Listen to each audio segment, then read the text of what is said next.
नमस्कार। शाम के 6 बज चुके हैं और खेल समाचार में आप सबका बहुत बहुत स्वागत है। मैं हूं गौरव कुमार और इस वक्त खेल की दुनिया में दो अलग अलग कोणों पर दो महत्वपूर्ण प्रतियोगिताएं चल रही हैं। एक तरफ जहां अमेरिका और वेस्ट इंडीज में आईसीसी टी20 विश्व कप का आयोजन हो रहा है, तो वहीं दूसरी तरफ जर्मनी में यूरो कप की फुटबॉल प्रतियोगिता, जो कि यूरोप की सबसे बड़ी फुटबॉल प्रतियोगिता है, उसका भी आयोजन हो रहा है। तो हम आज के इस खेल की बुलेटिन में इन दोनों खबरों पर गौर करेंगे, लेकिन सबसे पहले आइए नजर डालते हैं क्या है इस वक्त की स्पोर्ट्स हेडलाइन।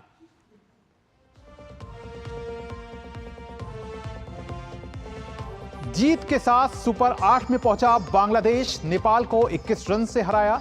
तंजीम को मिले 4 विकेट। 22 जून को होगा सुपर 8 में भारत से सामना।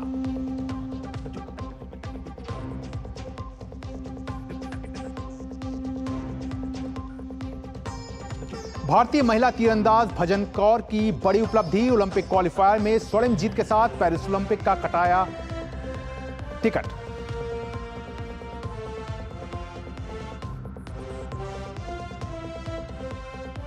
यूरो कप में नीदरलैंड्स और इंग्लैंड ने जीत के साथ किया आगाज, सर्बिया को 1-0 से दी मात। वहीं बेल्जियम और फ्रांस की टीम आज करेंगी अपने अभियान की शुरुआत।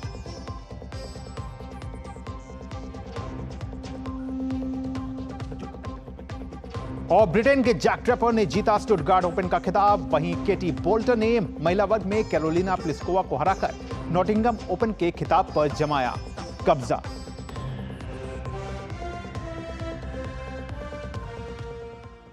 तो आइए अब खबरों की शुरुआत करते हैं आईसीसी टी20 विश्व कप की खबरों के साथ।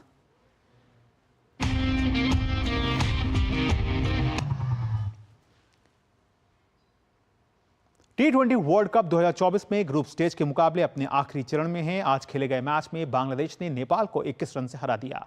इस जीत के साथ ही बांग्लादेश की टीम सुपर 8 में पहुंचने वाली आखिरी टीम बन गई।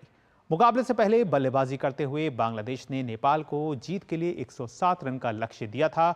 जवाब में नेपाल की टीम 85 रन ही बना पाई और ऑल आउट हो गई। वहीं टी20 क्रिकेट विश्व कप में आज खेले गए एक अन्य मैच में श्रीलंका ने नीदरलैंड्स को 83 रन से हरा दिया। मुकाबले में टॉस हारकर पहले बल्लेबाजी करते हुए श्रीलंका ने नीदरलैंड्स के सामने जीत के लिए 202 रन का लक्ष्य रखा था। बड़े लक्ष्य का पीछा करते हुए नीदरलैंड्स की पूरी टीम 16.4 ओवर में ऑल आउट हो गई और मैच को गंवा दिया। वैसे नीदरलैंड्स की टीम इस हार के साथ ही बाहर भी हो गई है वर्ल्ड कप से।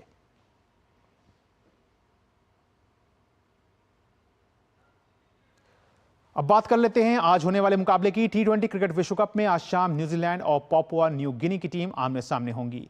यह मैच त्रिनिदाद के ब्रायन लारा स्टेडियम में खेला जाएगा। दोनों टीमें पहले ही सुपर 8 की रेस से बाहर हो चुकी हैं।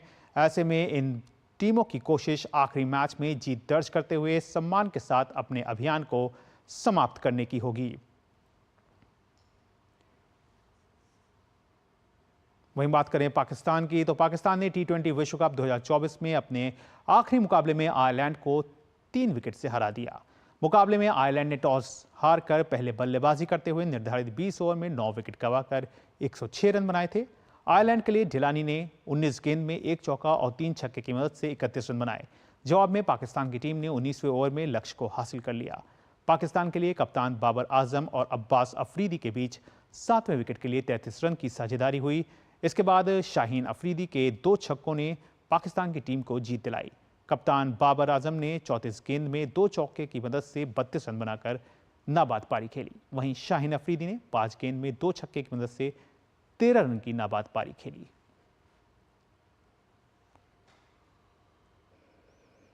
तो ग्रुप दौर के मुकाबले जो हैं वो अब लगभग अंत होने पर है और इस कड़ी में सुपर 8 की जो टीमें हैं वो तय हो चुकी हैं। आईसीसी टी20 विश्व कप में ग्रुप दौर के रोमांच के बाद अब तैयारी सुपर 8 मुकाबलों की है। तो ऐसे में क्या है सुपर 8 की तस्वीर और आखिर टीम इंडिया अब इस अगले पड़ाव में किन टीमों से भिड़ने के लिए रहेगी तैयार, जानते हैं इस रिपोर्ट के जरिए।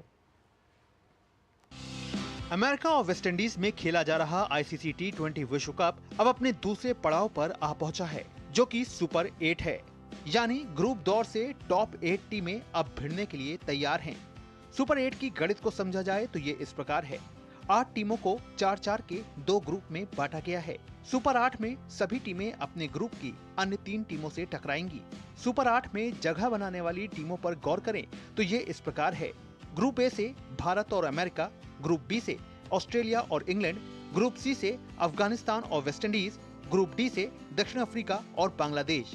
अब सुपर 8 के पहले ग्रुप पर गौर करें तो यहाँ भारत, ऑस्ट्रेलिया, अफगानिस्तान और बांग्लादेश हैं। वहीं सुपर 8 के दूसरे ग्रुप में वेस्टइंडीज, अमेरिका, इंग्लैंड और दक्षिण अफ्रीका हैं।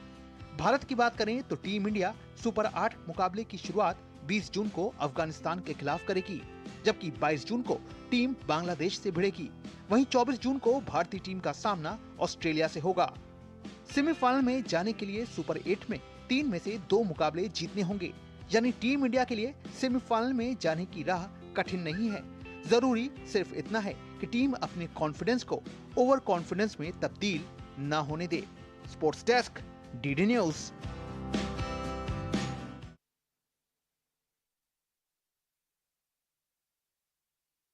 जो है वो सुपर 8 की बहुत ज़्यादा मुश्किल नहीं है, क्योंकि टीम को अपना पहला मुकाबला अफगानिस्तान के खिलाफ खेलना है, उसके बाद बांग्लादेश से खेलना है और उसके बाद 24 जून को ऑस्ट्रेलिया के खिलाफ खेलना है। और इसमें से 2 मुकाबले ऐसे हैं जहां पर टीम इंडिया मजबूत नजर आती है। बहरहाल T20 क्रिकेट विश्व कप के सुपर 8 की तस्वीर लगभग साफ हो चुकी है। वहीं टीम इंडिया ने अपने ग्रुप में शीर्ष पर रहते हुए अंतिम 8 में अपनी जगह भी पक्की करने में सफल रही है। ग्रुप स्टेज में कैसा रहा भारतीय क्रिकेट टीम का प्रदर्शन, देखिए रिपोर्ट।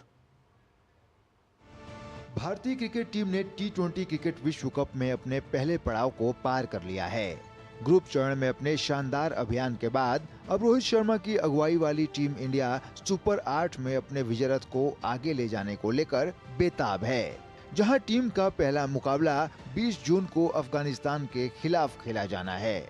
अगर ग्रुप मैचों की बात करें तो अपने ग्रुप में भारत का प्रदर्शन शानदार रहा है। भारतीय टीम ग्रुप स्टेज में एक भी मैच नहीं हारी। टीम इंडिया ने लगातार 3 मैचों में जीत हासिल की। ग्रुप के अपने पहले मैच में भारत ने आयरलैंड को 8 विकेट से हराकर विश्व कप में अपने अभियान की शुरुआत शानदार अंदाज में की। इसके बाद पाकिस्तान के साथ खेले गए हाई वोल्टेज मैच को भारत ने 6 रन से अपने नाम करने में सफलता हासिल की।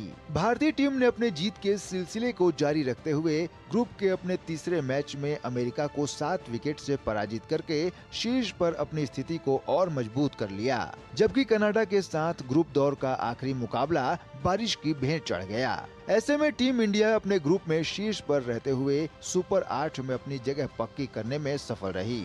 अमेरिका के ड्रॉप इन पिचों पर हर टीम के बल्लेबाज संघर्ष करते नजर आए। हालांकि इस पिच पर भारत के गेंदबाजों का दमदार प्रदर्शन देखने को मिला। भारतीय तेज गेंदबाजों ने तकनीकी समझ और परिस्थितियों को समझकर पिच का फायदा उठाया, चाहे वो जसप्रीत बुमराह हो, अर्शदीप सिंह हो, हार्दिक पांड्या या मोहम्मद सिराज। हर गेंदबाज ने अपनी धारदार गेंदबाजी से विपक्षी टीम के बल्लेबाजों को धूल चटा दी।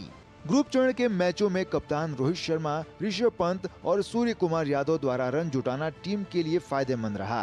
हालांकि इस दौरान रोहित के साथ ओपनिंग करने उतरे विराट कोहली का बल्ला खामोश रहा। उन्होंने 3 मैचों में कुल 5 रन बनाए, जिसमें अमेरिका के खिलाफ 0 पर आउट होना भी शामिल है। उम्मीद है वेस्टइंडीज की धरती पर खेले जाने वाले आगे के मुकाबलों में विराट कोहली अपने पुराने फॉर्म में वापसी करते नजर आएंगे। Sports desk, DD news. और फिलहाल यहाँ पर वक्त हो गया एक छोटे से ब्रेक का। अब देखते रहिए डीडी न्यूज। बढ़िया है, प्राकृतिक हल्दी, मिर्ची, धनिया। नहीं, मिर्ची, धनिया, हल्दी, MDH। मैं कैप्टन होता ना, ओपन कराता। अब हर कोई ओपन करेगा तो मैच कौन क्लोज करेगा? तो भाई साहब, अब कोई किसी की लाइफ में आग नहीं लगा पाएगा। समर कूल, जो हर दिल करे कबूल। बात जब पीढ़ियों के लिए बनने वाले घर की हो तो जिम्मेदारी बड़ी हो जाती है। गैलेंट समझता है ये जिम्मेदारी। अब डबल M रिब्स के साथ गैलेंट एडवांस TMT रीबार, निर्माण का real hero. Here gravity and physics don't call for shots, and sound travels slower than you. This is a different kind of place. That's why we're looking for different kind of people, for whom excellence is not a job, but a way of being, be it in the sky or on the ground. We are looking for an invincible team of invincible people. People who are a cut above. Join the Indian Air Force to be a cut above. Break के बाद एक बार फिर से आप सबका स्वागत है और अब बात कर लेते हैं एक उभरते हुए सितारे की। जी हाँ, T20 वर्ल्ड कप में यूएसए बनाम पाकिस्तान मुकाबले के बाद अमेरिकी क्रिकेटर सौरभ नेत्रवलकर रातों रात स्टार प्लेयर बन गए। इतना ही नहीं, रोहित कोहली का विकेट लेकर उन्होंने साबित किया कि उनके अंदर भारतीय टैलेंट भी है। भारतीय मूल के नेत्रवलकर एक सॉफ्टवेयर इंजीनियर भी हैं। ऐसे में वो अपनी जॉब और क्रिकेट को कैसे मैनेज करते हैं, इस विषय पर T20 वर्ल्ड कप के दौरान उनसे खास बात की डीडी न्यूज संवाददाता तापस भट्टाचार्य ने। T20 वर्ल्ड कप में एक ऐसा नाम है जिसने सब जगह पे धूम मचा रखी है। हर कोई उनके बारे में जानना चाहता है। सौरभ नेत्रवलकर मेरे साथ इस वक्त मौजूद है। सौरभ, ये बताइए, ये ट्रांजिशन कैसे हुआ? क्रिकेट में तो आपने T20 वर्ल्ड कप में धमाल मचाया हुआ है, लेकिन फ्रॉम इंजीनियर टू क्रिकेटर थोड़ा सा बताइए हमारे दर्शकों को, क्योंकि सब जानना चाहते हैं आपकी ये स्टोरी। 10 साल की उम्र से स्टार्ट हुई क्रिकेट, क्लब क्रिकेट। मुंबई में पला बड़ा हूँ और एज ग्रुप्स खेल कर अंडर 13, अंडर 15, 17 मुंबई में खेल कर बड़ा हुआ हूँ और धीरे धीरे जाके इंडिया अंडर 19 खेला 2010 साल में। और पैरेलल में मुझे पढ़ाई में भी इंटरेस्ट था। यूएस में बिल्कुल सोचा नहीं था कि क्रिकेट फिर से खेलने का मौका मिलेगा। जब मैं इंडिया से मास्टर्स के लिए यहाँ पर आया था यूएस में क्रिकेट छोड़कर, बट एक ऊपर वाले का शुक्रगुजार हूँ कि फिर से एक मौका मिल रहा है अपना टैलेंट शो करने का और परफॉर्म करने का। कोडिंग करते करते कैसे, मतलब समय मिलता था आपको? क्योंकि प्रैक्टिस भी, क्रिकेट में बहुत प्रैक्टिस चाहिए और प्राइवेट जॉब में भी बहुत समय देना पड़ता। हाँ, I think time smartly utilize करना इम्पोर्टेंट है।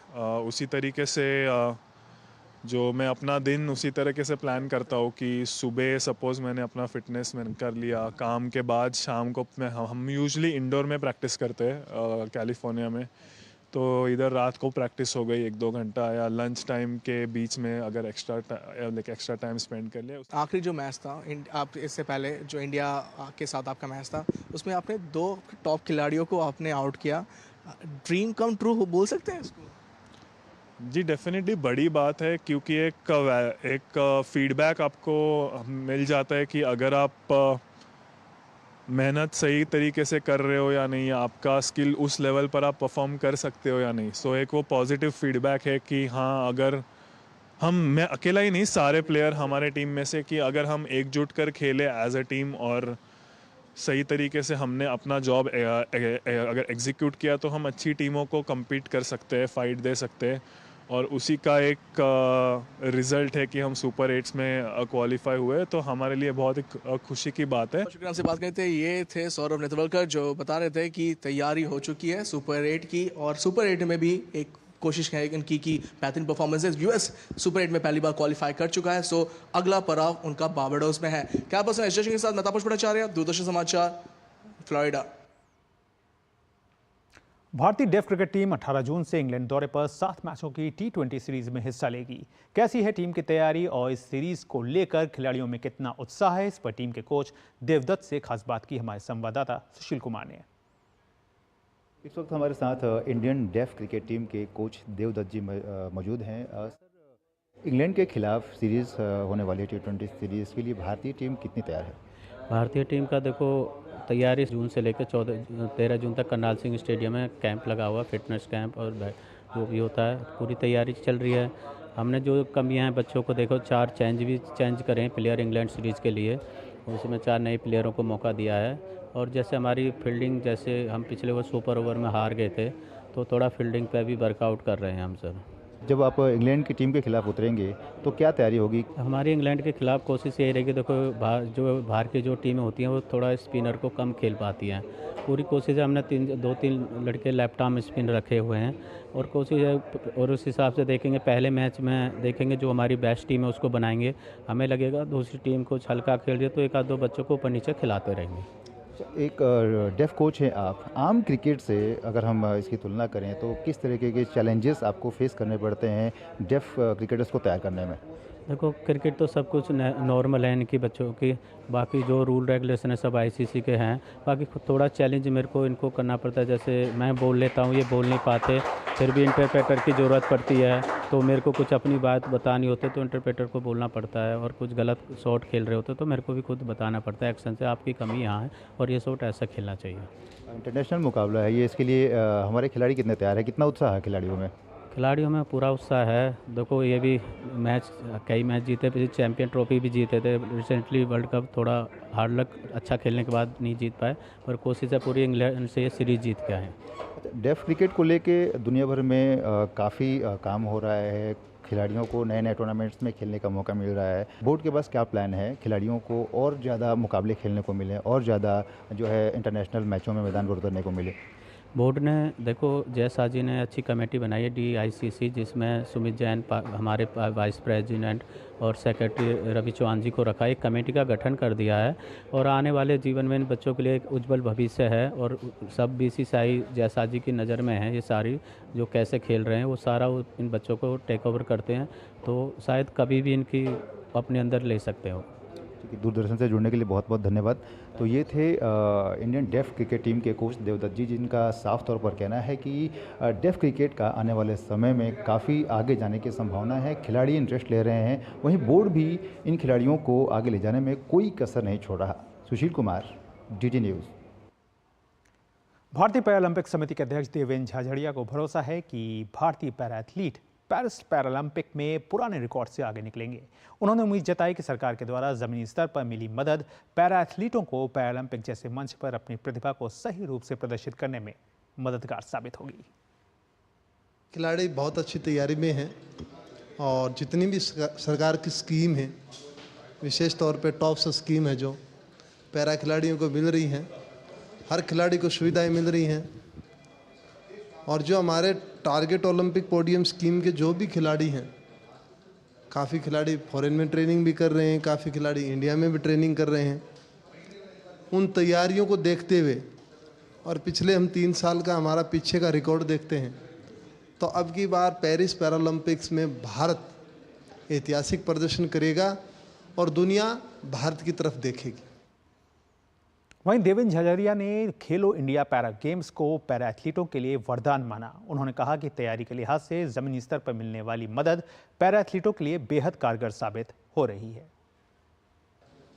पैरा गेम्स जो हुए थे उसमें जूनियर बच्चे भी बहुत आए थे, उनको एक बहुत बड़ा मंच मिला था। उनके माध्यम से NCOE में जाते हैं वो बच्चे और ट्रेनिंग करते हैं। NCOE की फैसिलिटियाँ भी बहुत अच्छी हैं, शानदार हैं। उनको ट्रेनर, फिटनेस ट्रेनर मिलते हैं, कोच मिलते हैं, न्यूट्रिशन मिलते हैं, हर फैसिलिटी हम उनको अच्छे से उपलब्ध करवा रही है भारत सरकार, तो इसीलिए ये रिजल्ट आ रहे हैं। यहाँ पे वक्त हो गया एक और छोटे से ब्रेक का, आप देखते रहिए TT न्यूज़।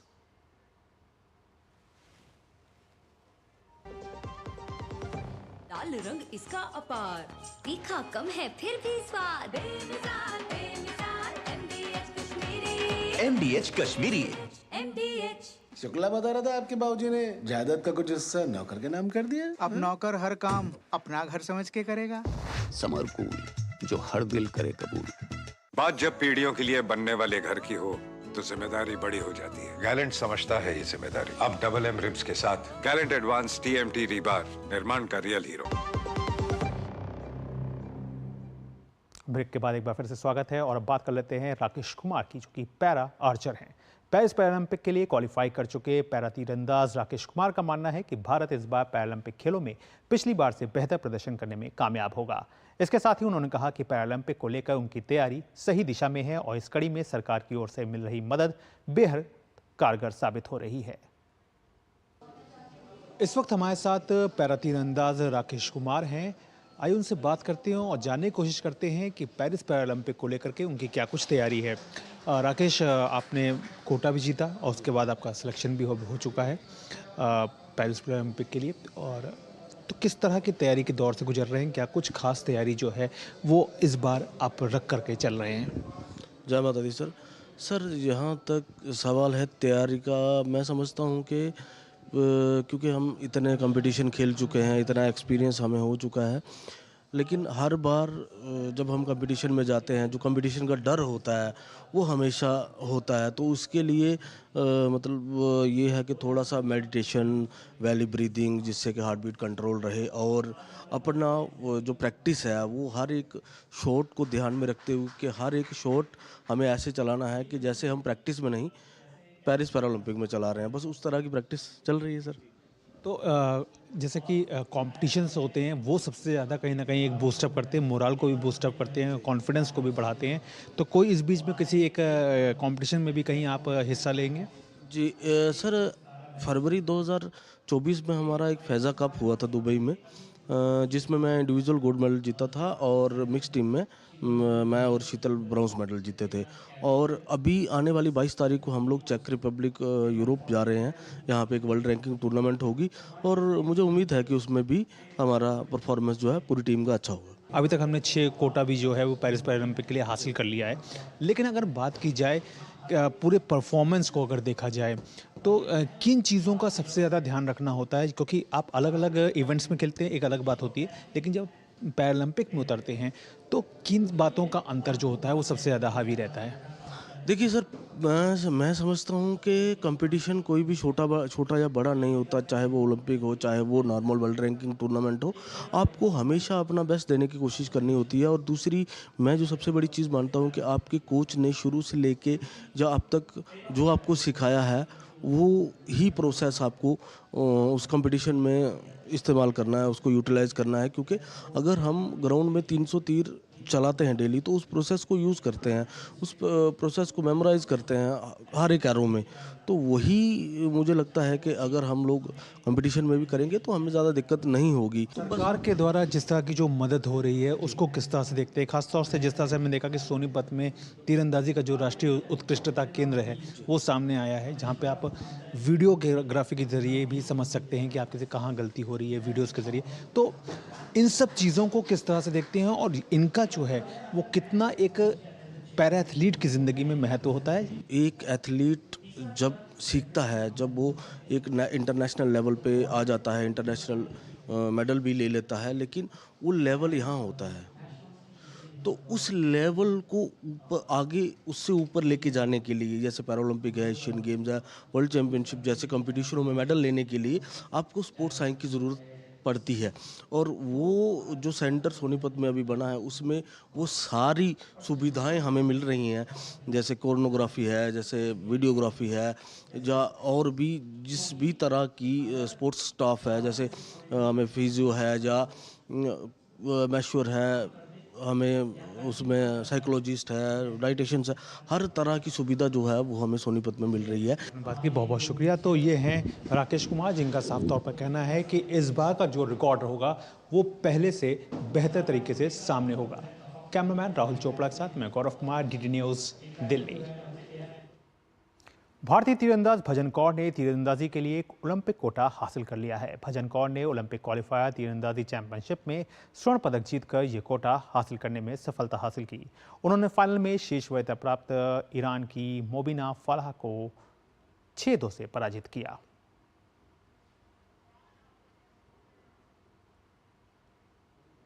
और अब बात कर लेते हैं टेनिस की। ब्रिटेन की केटी बोल्टर ने नॉटिंघम ओपन का खिताब अपने नाम कर लिया है। बोल्टर ने फाइनल मुकाबले में चेक गणराज्य की कैरोलिना प्लिस्कोवा को 4-6, 6-3, 6-2 से शिकस्त दी। इसके बाद अब बोल्टर की नज़र बर्मिंघम क्लासिक पर होगी, जहां ये खिलाड़ी एक बार फिर बेहतरीन प्रदर्शन कर खुद को विंबलडन के लिए तैयार करना चाहेगी। विंबलडन की शुरुआत 1 जुलाई से होगी।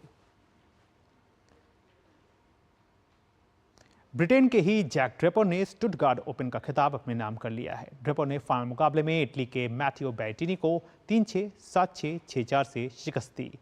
जीत के बाद ड्रेपर के लिए बड़ी बात यह होगी कि रैंकिंग में उनकी स्थिति मजबूत होगी और सोमवार को जारी होने वाली रैंकिंग में वो ब्रिटेन के नंबर 1 खिलाड़ी बन जाएंगे। और अब खबरें यूरो कप से जुड़ी हुई।